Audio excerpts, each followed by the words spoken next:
Hey, what is up mortals? Welcome to Season 1 Part 6 of What If Deku Had a Speed Quirk. Now with that out of the way, let's get into the story. UA announced that it would be closed the day after the attack to investigate how the villains entered the school. The next day UA announced that it was working with the police and a group of heroes to increase security for the sports festival. UA also explained that the criminals who attacked USJ used their quirk to infiltrate UA to find out where All Might was supposed to be. The following day, Class 1 was waiting to see who their homeroom teacher was while Aizawa was injured. A familiar green-haired boy had his left arm and right leg was in a cast. Both casts were red in color, a pair of crutches resting on the floor next to his desk. A girl with brown hair walked into class and waved at him. "Deku, how are you feeling?" The girl with pink cheeks excitedly asked, seeing her friend. "How did you get those injuries?" "Oi, round face, the nerd isn't okay," the atomic blonde yelled back without his usual attitude. "Deku, you better not pull a stunt like that again. You could have died, nerd. Give it a rest. I already explained this. My body started moving on its own," the boy with messy green hair muttered.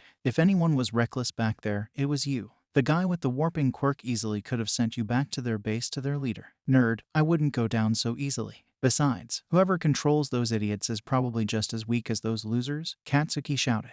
"I wonder why UA is bringing in more heroes. There's no logic to your statement, Bakugo," a man with messy black hair said in a monotone voice as the door opened. "Whoever called in the threats has enough power that All Might wouldn't let the sports festival occur without increased security." As Aizawa finished his statement, the class looked at their homeroom teacher, who was covered in bandages. Everyone in the class was stunned into silence at the comment that All Might felt the extra security was needed. A boy with blue hair stood up and looked at their teacher. "Sir, you are too much of a pro," the blue-haired boy wearing glasses said. "Ada, sit down. In 2 weeks, the sports festival will take place," their sleep-deprived-looking teacher mumbled through the bandages on his face. "There won't be classes until after the sports festival. Due to the recent villain activity in the area, everyone will be required to stay home unless they are training with a UA teacher or someone who UA approved." The class was fairly normal even after Aizawa passed out a slip of paper to each student.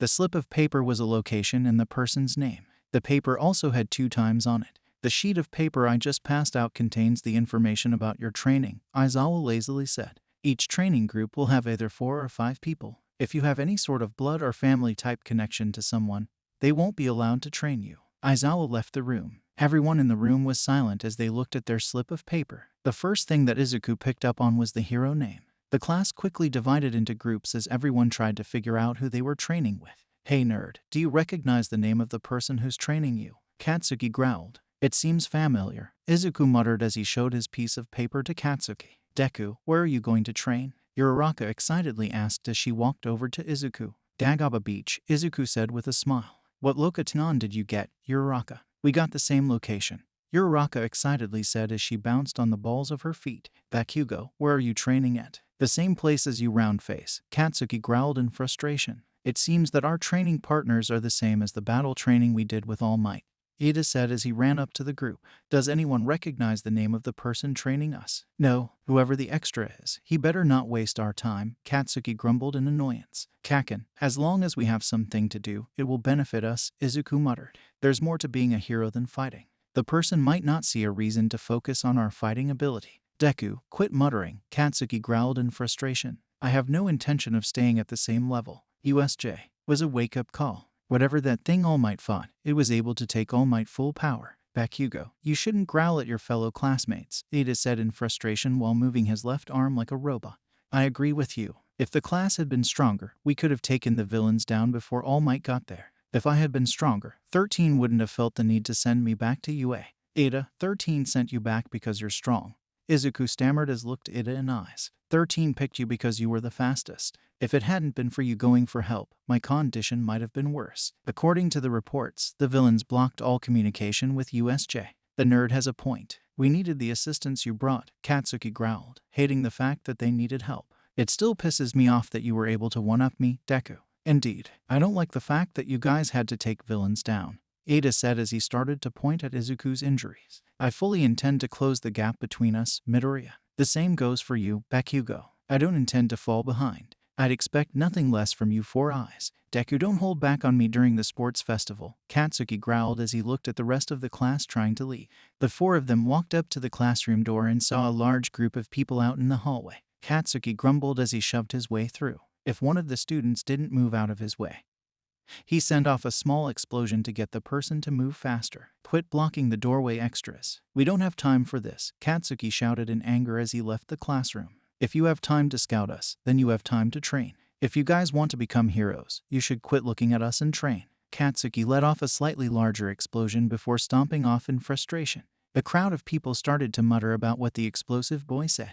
After that, the crowd dispersed, letting Class 1 leave. The following day, Uraraka got to the training location late. As she got to the beach, she thought she heard thunder in the distance and looked at the sky, trying to find the clouds. You're late. Your friends have already started training, a man in a plain white suit said as Uraraka approached. The thunder that you hear is coming from Midoriya using his quirk. Sorry, sir, I had trouble falling asleep. I ended up missing my alarm when I finally went to sleep, Uraraka said sheepishly. On the table are training weights for you. Make sure to put them on, the man said as he pointed to the table with the weights. We don't have time for excuses. All Might said that you foreshowed potential. Prove yourself worthy of his praise. Uraraka walked over to the table and examined the weights. She looked around and saw Ida running between two wood logs that were about 10 meters apart from each other. As Ida got to one log, he would put the item he was carrying down and pick up a different object.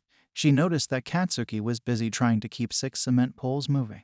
The only other thing she saw was a box made out of metal. Uraraka put the weights on and waited for more instructions. You're finally ready. Follow me to your training area, the man said as he pushed his glasses into their proper spot. All Might showed me the footage from the battle training. Based on what I saw, I think stamina training will benefit you more than simply increasing the weight you handle. I don't see anything for me to use my quirk on, Uraraka asked in confusion. See these logs that have a 20-meter length, the man said as he walked over to the logs that were behind Uraraka. All Might, along with a few other pros, helped me set this up. Your goal is to find every object I buried and make it float. I buried a shovel in the middle of the square, and it's near the surface. If you need it to move the sand out of the way, feel free to. Remember, you can't release any of the items you found until I instruct you to. With that, Night Eye walked away, leaving Uraraka alone as she entered her area. Once she got to the center of the square, she was able to find the shovel pretty quickly. At first, she found the exercise to be easy as she started looking for the various buried items. However, if she wasn't careful, the sand she dug out would fill the hole in.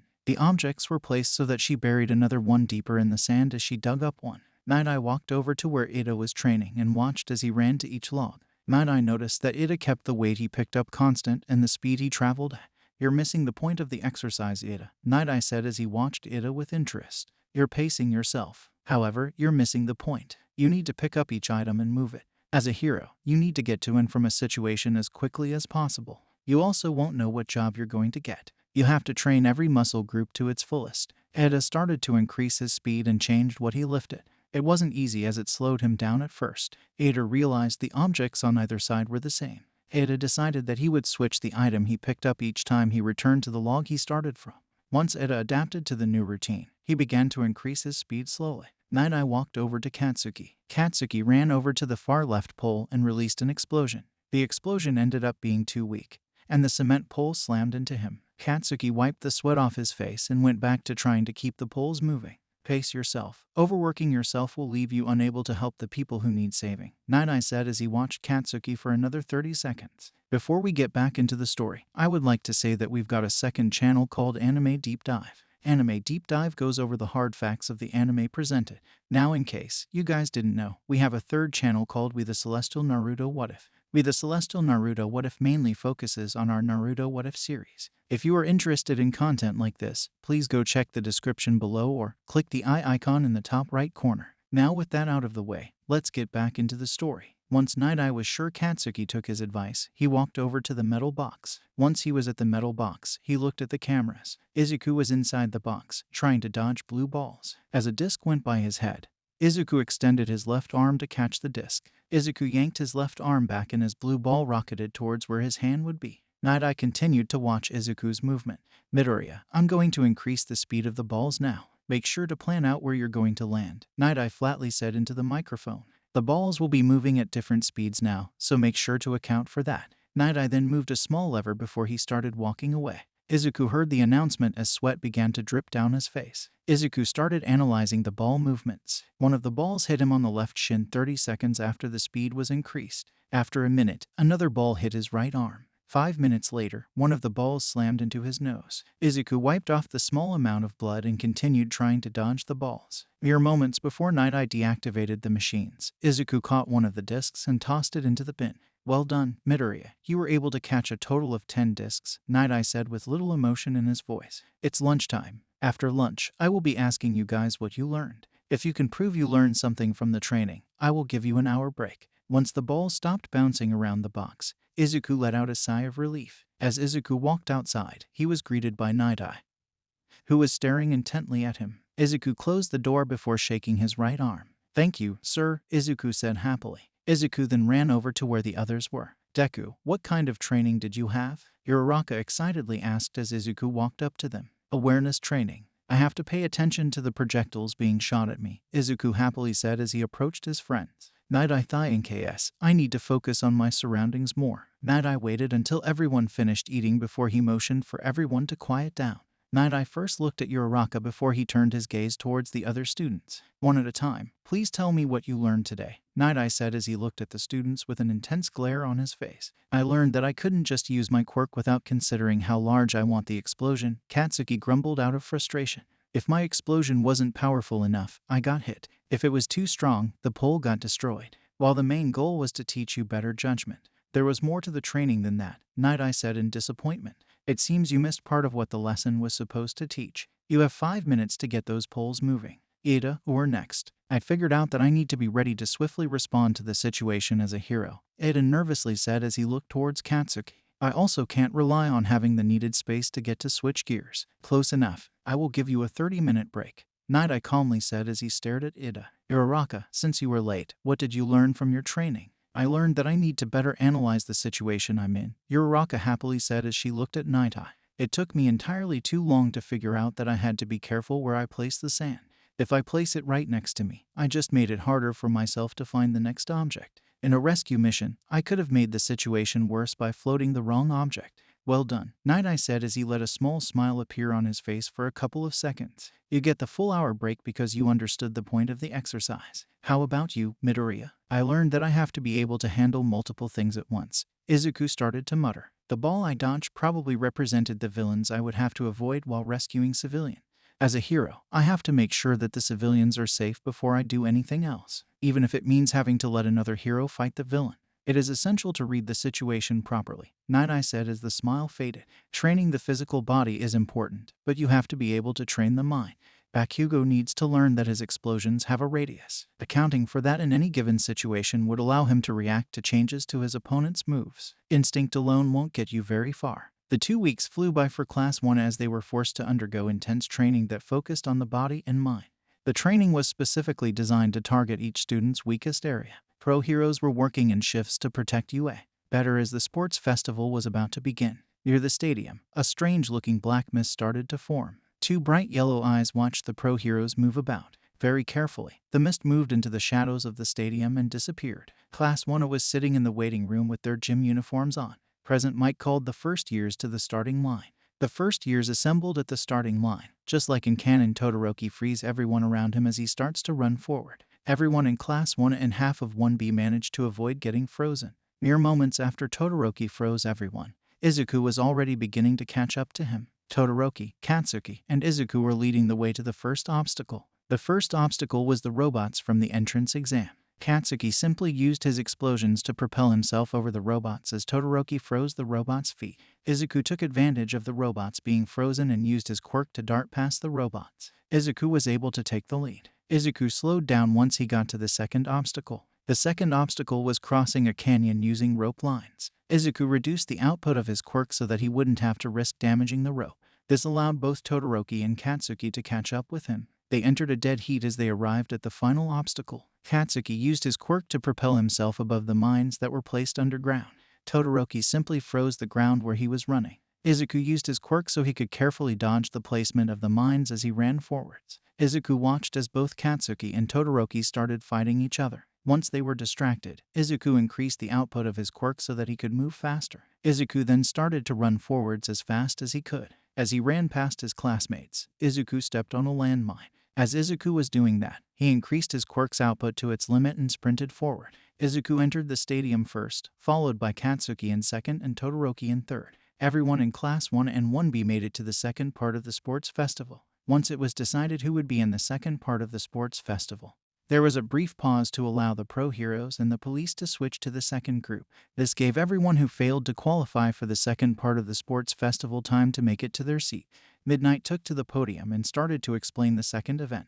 The second event would be a cavalry battle. The first 10 people who made it into the stadium would have a higher point value than everyone else. If you were in the top 10, you couldn't pair up with someone else in the top 10. First place would have the 10 million point headband.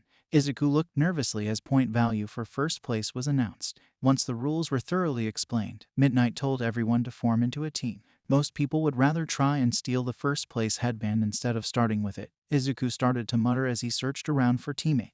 Ada was the first person that Izuku ran into. "Sorry, Midoriya, I already have a team. We might be friends, but we are rivals," Ada said with determination. "Good luck to you, Ada. I don't intend to lose," Izuku happily said as he understood why Ada didn't want to team up. The teams were the same as canon, aside from one slight change. Izuku switched places with Takoyami. In the shadows of the announcer's booth, a black mist started to form. The same bright yellow eyes stared at the crowd eerily. The mist formed into the shape of a man wearing suit pants, a button-down dress shirt, and a vest. He waited until the cavalry battle teams were selected. Both All Might and Endeavor started coughing up some sort of black liquid as the match was about to begin. All Might quickly turned into his hero form as the liquid started to surround him. Endeavor tried to vaporize the quirk with his fire, but nothing happened. The moment the two of them were encased in the liquid, it disappeared. As the cavalry battle started, black portals began to appear in the sky above the spectators. Creatures similar to the Namu started to appear out of the portals. The main difference between these creatures and the Namu at USJ